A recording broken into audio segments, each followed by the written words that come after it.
Welcome to the Jill on Money Show. It is Saturday, July 1st, and we're going to keep these intros pretty tight this weekend. I know it is a long holiday weekend, and for many of you, you might catch up later. So let's bang this out. This is the program that takes the mystery out of your financial life. It is a way for us to help you understand where you are with your decision making. If you've got a question, just go to JillOnMoney.com, click the Contact Us button. Let us know if you'd be willing to come on the air. Let's talk to Vicki, who's on the line from Boston. So I have a couple of questions. One is relative to the fees that my financial advisor charges me. And then second is if you have any advice on a hasty decision I made relative to term life insurance. Okay. First, tell me, how old are you? I'm 59, almost and a half. I love that half because it becomes a magical number, doesn't it? Yes. Yeah. Are you working still? I work for a university, yes. How much do you make at your university? Just under 60. Okay. Are you married, single, partnered? Widowed, bummer. Total bummer. But you're too young to be a widow. It's been 11 years. Oh my God. That's terrible. Jeez. Yeah. Okay. Kids? 2 in their 20s. One's launched and one is still home with me. You're such a good mom. Okay. When do you think you're going to retire? Not a minute past 67. Oh, I like that. But 67 is a good number. There's too much I want to do. All right. I hear you. On your $60,000 salary, does that support you? Do you feel like you've had a comfortable life right now? Comfortable is relative. I mean, I try to live within my means. I'm comfortable. Yes. Would I like to have a higher salary? Of course, but I make do with what I have because I have a job that doesn't give me a lot of stress, and that's what I have to focus on, avoiding my stress. Yeah, that makes sense. I mean, listen, there's trade-offs in everything, right? I mean, I feel the same way. Like, hey, I could be making a lot more money, but I love what I do. So then you have to say, well, how much isn't enough, right? I do have a fulfilling job. That's great. And so, Vicki, you work for a university. You must have a 403B. Is that right? I do. I put in 10% and they match 8. How much is in your account right now in that 403B account? 73,000. Are you also going to be entitled to a pension? No. What else you got saved? So I have an IRA rollover for $288,000. I have a Roth IRA. I was late to the game on that. I have $17,000. Mm-hmm. I have an inherited IRA for $163,000, and then the investments are $261,000, and I have about a 60-40 split on those. Okay. If you were to look ahead, have you seen what your Social Security benefit looks like at your age 67? Yeah. So I mean, every time I call them, I get a different response. But at this point, and it's very frustrating. At this point, I believe at 67, I will still be best off claiming my husband's Social Security.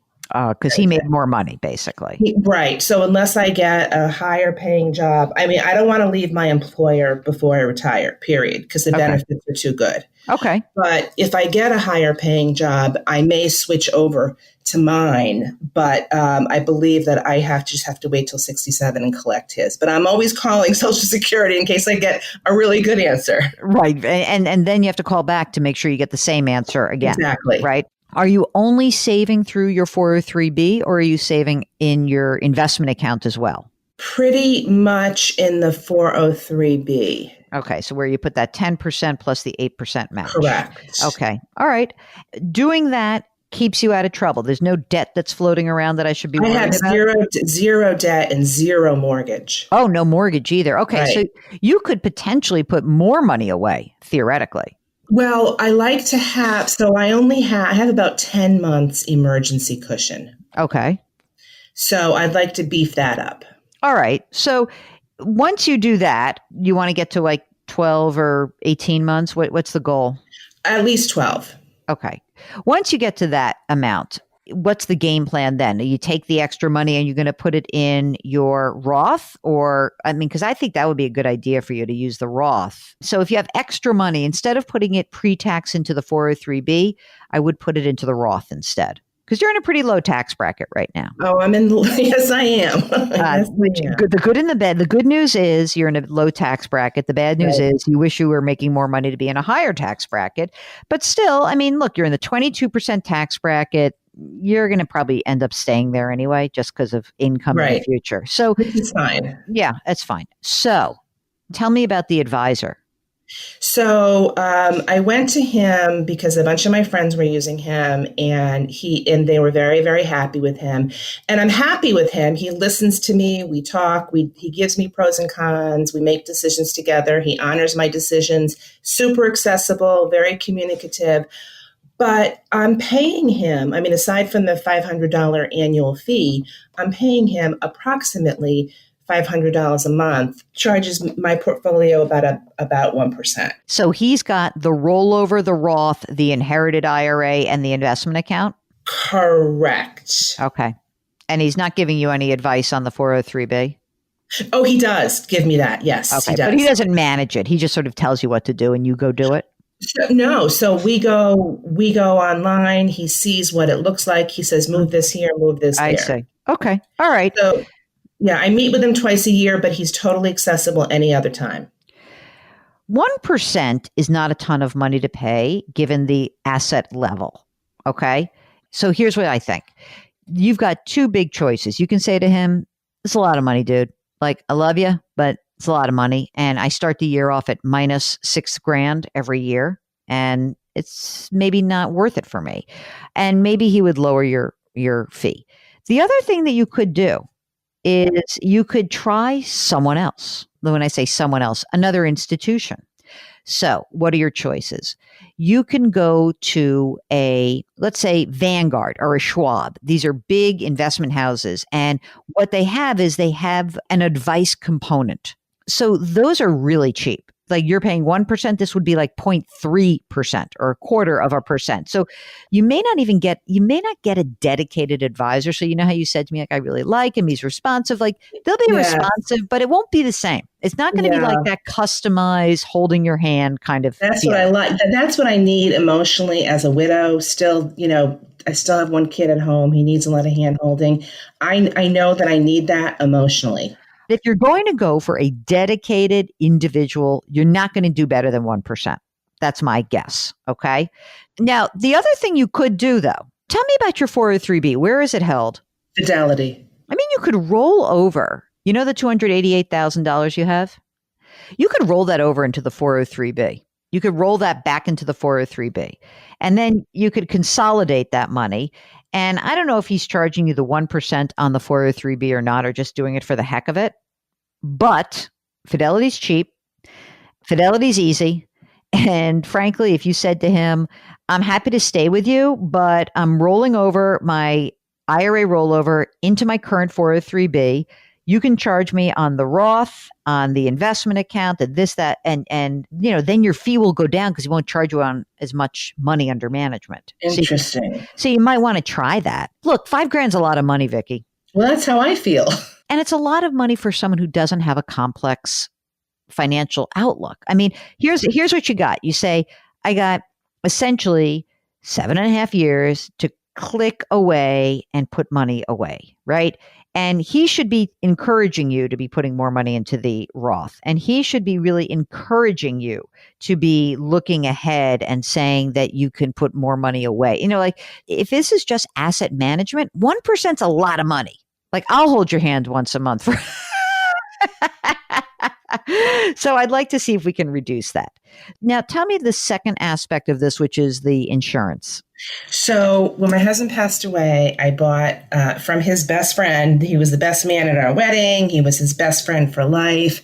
I bought a term policy just to sort of get me through when I thought my youngest would be independent. So that was 10 years. Well, 10 years later, he's not independent. He has some life challenges that I help him with. And I feel like when it was time to renew, I felt like, well, why don't I just renew it? It's like the least amount of work, the least amount of energy I have to expend to make a decision on a chunk of money that I could be putting away every month. So I renewed it for a 20-year term, $300,000 payoff. So in other words, if I, pass away before 79, my two kids will split $300,000. So it was sort of an investment in a way, like guaranteed income for them. Yeah. And I didn't have a lot of time to make the decision based on the renewal period. So here I am paying $87 a month on this policy, which I don't get return on unless I die. So in other words, should I take the 87 and maybe add $13 more a month and call it an even 100 and convert it to a different policy with that insurance company, because it's one of these huge insurance companies nationwide that has all these different products. So that way I could have an investment, something that does pay back, that does earn, and still stick with him. I feel like I have a little bit of a personal obligation to stay with him. No, you don't. No, you don't. You do not have any personal obligation to stay with him. So that's number one. Take a deep breath on that. I'm taking you off the hook on this. How much is your house worth? About $360,000. So, I mean, right now you have $1 million. Okay. And your kids are going to split whatever you have. Mm-hmm. And I don't see why you need $300,000 of term life insurance in addition to that. Do you have life insurance through work? Yes. Perfect. Say to him, you know what? I didn't even realize I have life insurance through work. It's really great. I'm going to use that. I'm going to kill this policy. I'm done with it. And then he'll say, what else can we do? What do you want to replace it with? Don't have to. I can buy extra insurance through work. Thank you so much. That's it. You got to pull the plug on that. I mean, honestly, unless you want to just throw your money away, you should not add $13 a month. You don't need insurance. No, I meant was, they have other investment vehicles. I know, but they're not good, number one, and they're expensive, number two. Really, you're making this funny, emotional decision about him, and it's really good for him. It enriches him, but he didn't really take care of you. He didn't look at your situation and say, you know what, actually, you don't need this insurance. Like if I were your best friend, your husband's best friend, I would have said, let's see what your employer has for insurance. Maybe we can buy it through there and it'll be cheaper. And I don't need the commission, stupid $87 a month. The guy's probably making, $40 a month from you. But it's like nonsense. You don't need it. I don't think you should actually re-up this policy. I don't think you should add more to it. Even though, look, Northwestern Mutual is a good company. I get it. It's fine. But it is not, don't buy another product. Do not buy another product. And frankly, with $100 a month, I would be very happy if you just use that extra $100 a month to, pop into your Roth IRA or into your investment account, but not into an insurance policy. You don't need insurance. If you would like to run a situation by us, all you need to do is go to our website, JillOnMoney.com, click the Contact Us button. There's a little box that says, would you be willing to come on the air? If you check it, Mark does everything else. Lift someone up, change your work, change your wealth, change your life. Thank you for listening. We'll talk to you tomorrow.